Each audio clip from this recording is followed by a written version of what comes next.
Renegade Immortal, Chapter 1. Hello, welcome back to my channel Books with AR. टाइजू गांव की एक छोटी सी सड़क के किनारे बैठा नीले आसमान को ख्यालों में घूर रहा था।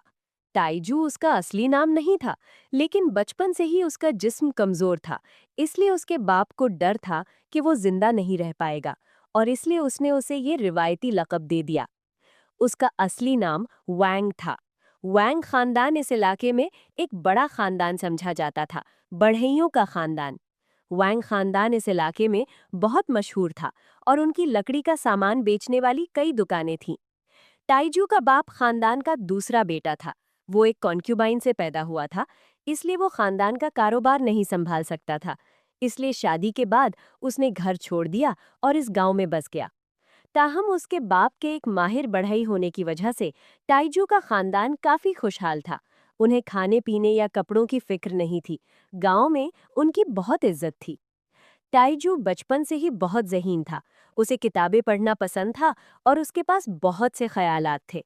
गांव में तकरीबन हर किसी का मानना था कि वो एक प्रोडिजी है। हर बार जब उसका बाप किसी को टाइजू की तारीफ करते सुनता, तो उसके चेहरे की झुर्रियां कम हो जाती और वो एक खुशगवार मुस्कुराहट जाहिर करता। उसकी माँ उसका बहुत ख्याल रखती थी।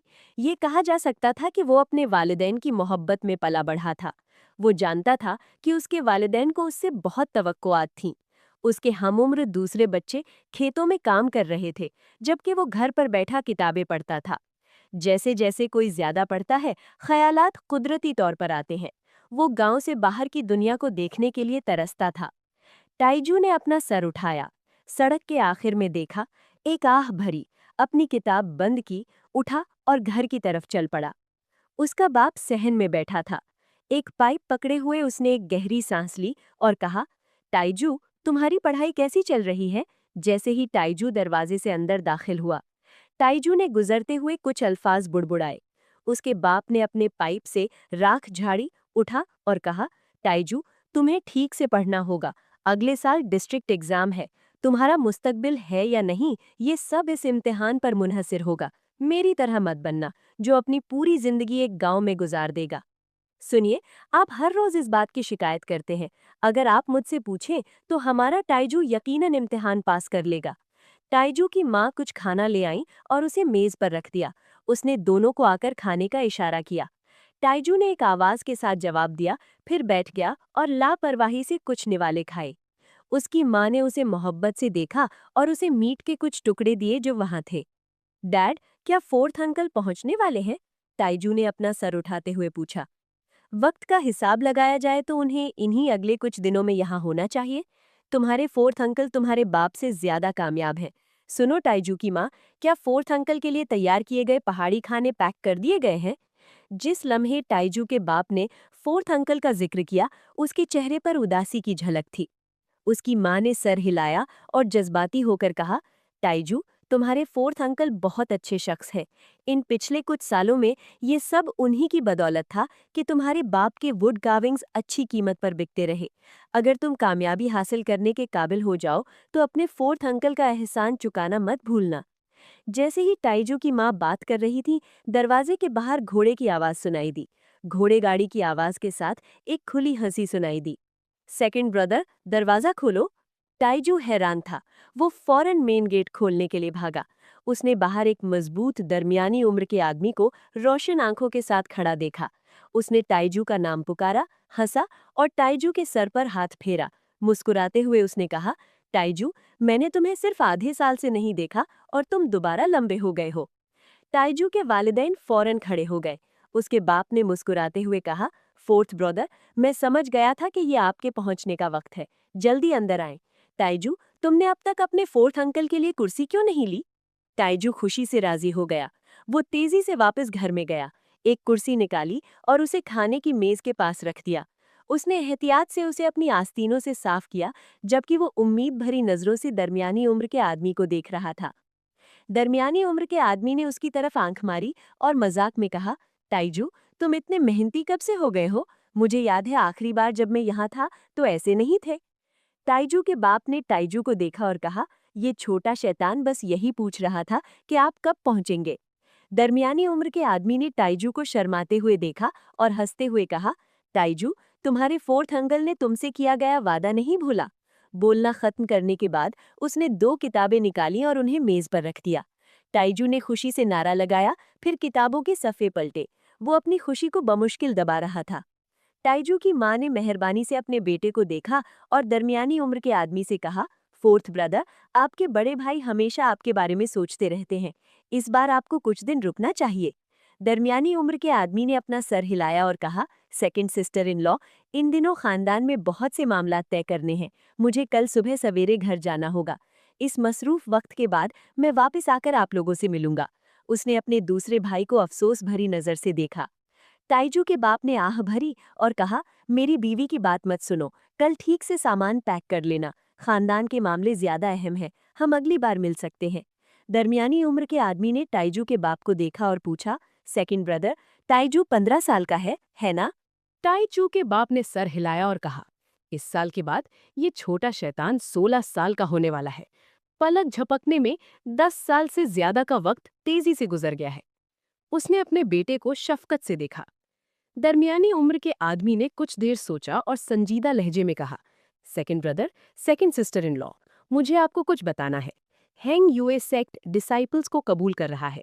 इस साल खानदान के पास 3 रिकमेंडेशन स्लॉट्स हैं और मुझे उनमें से एक मिल गया है। टाई चू का बाप दंग रह गया और जर्द चेहरे के साथ बोला, हैंग यूए सेक्ट? लेकिन हैंग यूए सेक्ट तो इमॉर्टल से भरा हुआ है। दरमियानी उम्र के आदमी ने मुस्कुराते हुए सर हिलाया और कहा, सेकंड ब्रदर, ये वही इमॉर्टल सेक्ट है। हमारा खानदान अभी भी इलाके में एक नुमाया खानदान है और मुमकिना डिसाइपल्स की सिफारिश करने की अहलियत रखता है। आप मेरे लड़के को जानते हैं, वो ठीक से पढ़ नहीं सकता, लेकिन तलवारों और चाकुओं के साथ अच्छा है। मुझे शक है कि इमॉर्टल सेक्ट मेरे बेटे को लेगा। ये जगह वाकई बहुत कीमती है। मैं जानता हूँ कि टाई चू बचपन से ही बहुत होशियार रहा है और उसे हमेशा पढ़ना पसंद रहा है। उसके पास एक मौका हो सकता है। टाइचू की माँ ने खुशी महसूस की और कहा, फोर्थ ब्रदर, ये दरमियानी उम्र के आदमी ने टाइचू के सर पर हाथ फेरा और कहा, second brother, second sister in law, मेरे ख्याल से इस मामले को तय होने दें। टाइचू को कोशिश करने दें। अगर वो वाकई कबूल हो जाता है तो ये उसकी खुशकिस्मती है। टाई चू ने उलझन में अपने वालदैन और अपने फोर्थ अंकल को देखा। वो समझ नहीं पा रहा था कि क्या हो रहा है। इमॉर्टल्स? इमॉर्टल्स क्या होते हैं? टाई चू ने नरमी और हिचकिचाहट से पूछा। दरमियानी उम्र के आदमी का चेहरा संजीदा हो गया। टाई चू को देखते हुए उसने कहा, टाई चू, इमॉर्टल्स वो होते हैं जो आसमान में उड़ सकते हैं और ऐसी चीज हैं जिन्हें हम फानी लोग समझ नहीं सकते। टाई चू इमॉर्टल्स के बारे में मुतजस्सिस हो गया। टाइचू का बाप खुशी से उठा, टाइचू की माँ को खींचा और दरमियानी उम्र के आदमी के सामने झुक गया। दरमियानी उम्र के आदमी ने तेजी से उन्हें ऊपर खींच लिया और मुखलिसाना अंदाज में कहा, सेकंड ब्रदर, आप क्या कर रहे हैं? मेरी माँ जल्दी गुजर गई थी। अगर सेकंड ब्रदर की माँ ने मेरा ख्याल ना रखा होता तो मैं आज यहाँ ना होता। टाइचू मेरा भतीजा है और ये कम अज कम मैं कर सकता हूँ। टाइचू का बाप रोने लगा। उसने दरमियानी उम्र के आदमी की पीठ पर शिद्दत से थपथपाया, अपना सर हिलाया और टाइचू से सख्ती से कहा, याद रखना वैंगलिन, कभी मत भूलना कि तुम्हारे फोर्थ अंकल ने हमारे लिए क्या किया है, वरना मैं तुम्हें अपना बेटा नहीं मानूंगा। टाइचू का दिल कांप उठा। अगरचे वो इमॉर्टल्स के बारे में लाइल्म था, लेकिन वो अपने वालदैन के चेहरों से बता सकता था कि वो इस मामले को बहुत अहमियत देते हैं। वो अपने फोर्थ अंकल के सामने घुटनों के बल बैठ गया और कई बार सजदा किया। दरमियानी उम्र के आदमी ने ताइचू को ऊपर खींचा और उसकी तारीफ की। अच्छा बच्चा, तुम तैयार हो जाओ और मैं महीने के आखिर में तुम्हें लेने आऊंगा। उस रात टाइचू जल्दी सो गया। वो अभी भी अपने बाप और फोर्थ अंकल की आवाजें सुन सकता था। बाप बहुत खुश था। अगरचे वो बहुत कम पीता था, उसे आज फोर्थ अंकल के साथ कुछ प्याले पीने पड़े। इमोर्टल्स? वो क्या थे? टाइचू का दिल बहुत पुरजोश था। वो अपने दिल में जानता था कि ये एक मौका है, बाहर की दुनिया को देखने का मौका। फोर्थ अंकल अगली सुबह सवेरे चले गए। टाइचू और उसके वालदैन ने उसे गांव के दहाने पर रुखसत किया। वापसी के रास्ते में उसने देखा कि उसका बाप काफी जवान लग रहा था। उसकी आंखें उम्मीद से भरी हुई थीं। उसकी आंखों में तवक्कुआत उस वक्त से कहीं ज्यादा थीं जब वो चाहता था कि टाइचू डिस्ट्रिक्ट एग्जाम पास करे। गांव में कोई राज नहीं था, यहाँ तक कि ये भी कि एक कुत्ते ने कितने पिल्ले पैदा किए हैं। गांव में हर किसी को खबर मिल जाती। जल्द ही गांव में हर किसी को टाइचू की मां से खबर मिल गई और तमाम पड़ोसी मिलने आए। हर किसी की आंखें पहले से मुख्तलिफ थीं जब उन्होंने टाइचू को हसद और रश्क से देखा। वांग खानदान में एक अच्छा बेटा पैदा हुआ है। उसे हैंग यूए सेक्ट के डिसाइपल के तौर पर कबूल कर लिया गया है। मैंने इस बच्चे को टाइचू को बड़े होते देखा है। वो बचपन से ही बहुत होशियार था। अब वो हैंग यूए सेक्ट का डिसाइपल है। उसका मुस्तकबिल बहुत रोशन है। टाइचू, तुम में बहुत सलाहियत है। जब तुम मुस्तकबिल में कामयाब हो जाओ तो वापस आकर मिलना मत भूलना। ये बातें टाइचू के कानों में पड़ती रहीं, ऐसा बर्ताव करते हुए जैसे टाइचू पहले से ही हैंग यूए सेक्ट का डिसाइपल हो। हर बार जब उसके वालिदैन ये सुनते तो वो मुस्कुराए बिना ना रह पाते। उनके चेहरों की झुर्रियां बहुत कम हो गई थीं। जब भी टाइचू गांव में अकेला चलता तो तमाम गांव वाले पुरजोश अंदाज में उससे इस और उसके बारे में पूछते। यहाँ तक कि कुछ लोग ऐसे भी थे जो अपने बच्चों से कहते कि वो टाइचू को मिसाल के तौर पर फॉलो करें। आधा महीना तेजी से गुजर गया। टाइचू के हैंग यूए सेक्ट डिसाइपल बनने की खबर तेजी से फैल गई। आसपास के तमाम गांव वाले टाइचू को देखने आए। जो भी मिलने आता वो तोहफे लाता। टाइचू के वालदैन उन्हें रद्द नहीं कर सकते थे, लेकिन जब वो जाते तो टाइचू के वालदैन वापसी के तोहफों का मंसूबा बनाते। टाइचू के बाप के मुताबिक हमारा बेटा मुस्तकबिल में एक इम्मॉर्टल होगा, इसलिए वो कोई एहसान नहीं रख सकता। हम तमाम मेहमानों के लिए वापसी के तोहफे तैयार करेंगे। जल्द ही वांग खानदान को पता चल गया कि टाइचू के फोर्थ अंकल में अपने बेटे की जगह टाइचू को दे दी है। एक के बाद एक वो उसे मुबारकबाद देने आए। टाइचू के बाप ने आने वाले रिश्तेदारों को बहुत अहमियत दी, क्योंकि उनमें से बहुत से लोग माजी में उसे हकारत से देखते थे और उसे खानदान से निकाल दिया था। अब जबकि वो सब उससे मिलने आ रहे थे, उसने अपनी तमाम उदासियां दूर कर दीं। उसने और टाइचू की मां ने थोड़ी बातचीत की और फैसला किया कि हर किसी की अच्छी तरह मेहमान नवाजी की जाए। उन्होंने गांव के उस्ताद को अपने रिश्तेदारों को भेजने के लिए दावतनामे लिखने पर रखा और काफी पैसा खर्च किया। गांव का उस्ताद पैसा नहीं चाहता था, बल्कि चाहता था कि टाइचू इस बात का एतराफ करे कि वो उसकी निगरानी में पढ़कर बड़ा हुआ है। टाइचू को कोई एतराज नहीं था, क्योंकि ये सच था। वांग खानदान के ज्यादातर रिश्तेदारों को दावतनामे भेजे जाने के बाद इतने ज्यादा लोग थे कि टाइचू के बाप को पार्टी की जगह गांव के स्क्वायर में मुंतकिल करना पड़ा और एक दावत का इंतजाम करना पड़ा। गांव वालों ने मेहमानों की मेहमान नवाजी में मदद की। जब वो एक दूसरे से बात करते तो वो टाइचू की बेपनाह तारीफ करते। टाइचू का बाप अपनी बीवी और बेटे को गांव के दहाने पर ले आया ताकि खुद मेहमानों का इस्तकबाल कर सके और हर रिश्तेदार का टाइचू से तारुफ करवाए। ये तुम्हारे थर्ड ग्रैंडफादर है। जब मेरे फादर ने खानदान छोड़ा था तो तुम्हारे थर्ड ग्रैंडफादर ने चुपके से बहुत मदद की थी। टाइचू, तुम्हें उनका एहसान चुकाना याद रखना होगा। टाइचू ने तेजी से राजी हो गया। बूढ़े आदमी ने टाइचू को देखा और कहा, लाओ अर, वक्त कितनी तेजी से गुजरता है। तुम्हारा बेटा पहले ही इतना बड़ा हो गया है। उसके पास तुमसे बेहतर मौके हैं। टियाजू के बाप का चेहरा रोशन था। उसने मुस्कुराते हुए कहा, थर्ड ग्रैंडफादर, टियाजो बचपन से ही होशियार रहा है। उसका मुझसे बेहतर होना तय था। आराम से आए। बीवी, थर्ड ग्रैंडफादर को सहारा दो। टियाजो की मां ने तेजी से बूढ़े आदमी को दावत की तरफ चलने में मदद की। बूढ़े आदमी को जाता देखकर टियाजू के बाप ने एक स्नॉट की और टियाजू से कहा, इस बूढ़े शख्स ने तुम्हारे बाप को हकारत से देखा था और मुझे मजबूर करके निकाल दिया था। अब जबकि तुम्हारा मुस्तकबिल अच्छा है, वो मुझे मुबारकबाद देने आता है। वो बस इस किस्म का रिश्तेदार है। टियाजू ने नासमझी से सर हिलाया और पूछा, क्या फोत अंकल आ रहे हैं? टियाजू के बाप ने अपना सर हिलाया। तुम्हारे फोत अंकल ने एक खत भेजा है। वो महीने के आखिर तक वापस नहीं आ सकेंगे। उस लम्हे एक और बग्घी गांव के दहाने पर पहुंची। एक 50 साल से ऊपर का आदमी बाहर निकला। उसने टियाजू के बाप को देखा और कहा, लाओ अर, मुबारक हो। टियाजू के बाप का चेहरा पैचीदा हो गया और उसने कहा, बिग ब्रदर। बूढ़े आदमी की निगाहें घूमी और टियाजू पर पड़ी। वो मुस्कुराया। लाओ अर, तो ये तुम्हारा बेटा है, बुरा नहीं, शायद वो वाकई चुन लिया जाए। टियाजू के बाप ने तेवरी चढ़ाई, थोड़ा आगे बढ़ा और कहा, टियाजू में शायद ज्यादा खूबियां ना हो, लेकिन वो होशियार है और उसे किताबें पढ़ना पसंद है। वो जरूर चुन लिया जाएगा। ये जरूरी नहीं कि सच हो। जब इमॉर्टल सेक्ट्स डिसाइपल्स की तलाश करते हैं तो उनकी बहुत सख्त शराइत होती हैं। मैं देखता हूँ कि ये बच्चा बहुत बेवकूफ़ है। जाना सिर्फ वक्त का जाया है। बग्घी से एक मगरूर आवाज आई। जैसे ही एक 16 या 17 साल का लड़का बाहर निकला। नौजवान बहुत खूबसूरत लग रहा था। उसकी भवें शमशीर जैसी थीं, गुआन यू जैसा चेहरा था और आंखें तहकीर से भरी हुई थीं। टियाजू के बाप ने उसे घूरा और वैंगलिन ने उसे गहरी नजर से देखा, लेकिन कुछ नहीं कहा। बूढ़े आदमी के चेहरे का रंग बदल गया और वो चिल्लाया, वैंगजुओ, तुम इतने बदतमीज कैसे हो सकते हो? ये तुम्हारे सेकंड अंकल हैं और तुम्हारा छोटा भाई वैंगलिन है। तुमने उन्हें सलाम क्यों नहीं किया? उसने टियाजू के बाप की तरफ रुख किया और कहा, मेरे बेटे की जबान खराब है। लाओ अर, इसकी बात का बुरा मत मानना। लेकिन जब वो बात कर रहा था, वो अचानक मुड़ा और कहा, लेकिन लाओ अर, इन इमॉर्टल्स के लिए किसी डिसाइपल को कबूल करना आसान मामला नहीं है। ये किस्मत का मामला है। इस बार ये इसलिए था क्योंकि हैंगवेट सेक्ट मेरे बेटे में बहुत दिलचस्पी रखता था कि हमारे वैंग खानदान को उसकी जगह समेत 3 स्पॉट्स दिए गए। टियाजू के बाप ने स्नॉट की और कहा, अगर तुम्हारा बेटा कर सकता है तो मेरा बेटा जरूर चुन लिया जाएगा। नौजवान हंसा, बूढ़े आदमी की बातों की परवाह किए बगैर। तहकीर के साथ उसने कहा, तो आप सेकंड अंकल हैं। मैं मशवरा देता हूं कि आप इतने पुरुम्मीद ना हो। कल्टीवेशन का रास्ता बहुत पेचीदा है और 10,000 में से सिर्फ एक शख्स ही इसे सीख सकता है। वो मेरा मुकाबला कैसे कर सकता है जो अभी तक बाजाब्ता डिसाइपल ना होने के बावजूद खुद एक इमॉर्टल उस्ताद के जरिए चुना गया था। बूढ़े आदमी के चेहरे पर फख्र का रंग चमका। उसने नौजवान को डांटा और उसे दावत की तरफ ले गया। टियाजू, फिक्र मत करो, अगर तुम नहीं भी चुने जाते तो कोई फर्क नहीं पड़ता। अगले साल डिस्ट्रिक्ट एग्जाम तो है ही। टियाजू के बाप ने अपना गुस्सा दबाने के बाद संजीदगी से कहा। वैंगलिन पुरएतमाद सरगोशी की, डैड फिक्र मत करें, मैं चुन लिया जाऊंगा। टियाजू के बाप ने नरमी से अपने बेटे के कंधे को थपथपाया। उसकी आंखें उम्मीद की किरणें से भरी हुई थीं। एक के बाद एक उन्होंने बहुत से रिश्तेदारों का इस्तकबाल किया। टियाजू का बाप उसे दावत में वापस ले गया।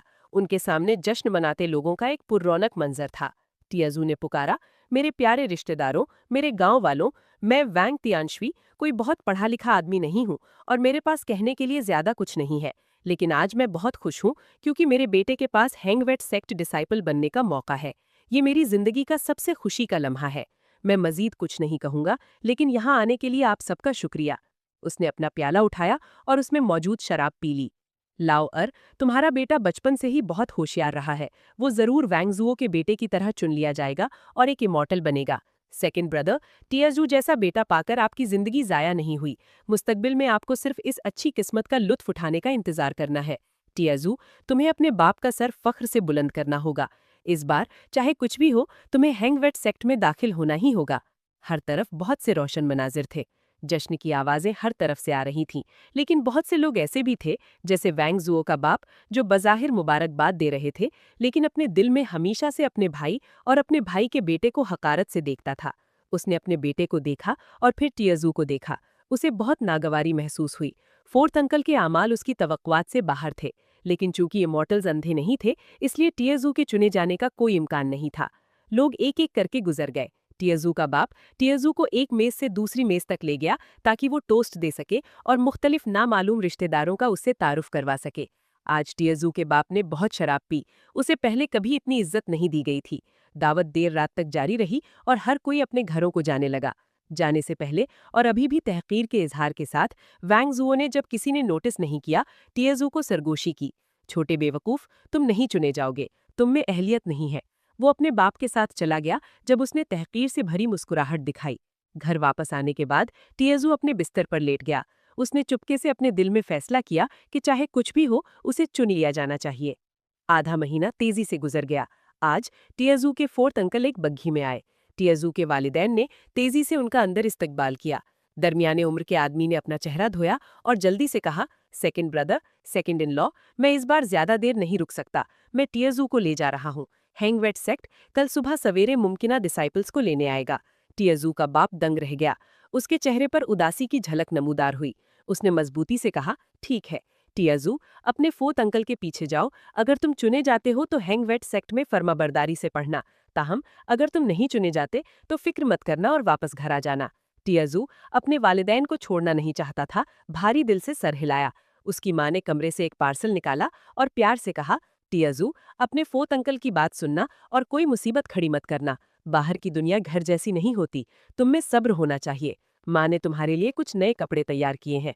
इसके अलावा इसमें तुम्हारे पसंदीदा भुने हुए शकरकंदी हैं। माँ तुम्हें याद करेगी। अगर तुम नहीं चुने जाते तो बस वापस आ जाना। जैसे जैसे टियाजू की माँ बात कर रही थी, उनकी आंखों में आंसू आने लगे। टियाजू ने अपनी पैदाइश के बाद से गांव नहीं छोड़ा था। ये उसका पहली बार बाहर जाना था। फोर्थ अंकल ने जज्बाती होकर कहा, टियाजू, तुम्हें अपने वालिदैन का सर फख्र से बुलंद करना होगा। Second brother, second in law, खानदान में कुछ दिनों में एक बड़ा जश्न है, इसलिए मैं आज बहुत मसरूफ हूँ। कल मैं आप लोगों को लेने आऊंगा। तीनों उम्मीदवारों के नतीजे तब तक आ जाने चाहिए। उसने तेजी से टियाजू को बग्घी पर खींचा, घोड़े को कोरा मारा और रवाना हो गया। अपनी आंखों में आंसुओं के साथ टियाजू के वालिदैन ने बग्घी को घूरा, जैसे वो तेजी से फासले में गायब हो गई। टियाजू ने पहली बार घर नहीं छोड़ा। क्या उसे तंग किया जाएगा? टियाजू की मां ने अपना होंठ काटते हुए कहा। उसकी आंखें उदासी से भरी हुई थीं। वो बड़ा हो गया है और उसे अपनी किस्मत का खुद सामना करना है। टियाजू के बाप ने अपना पाइप उठाया और गहरी सांस ली। उसके चेहरे पर मजीद झुर्रियां नमूदार हुईं।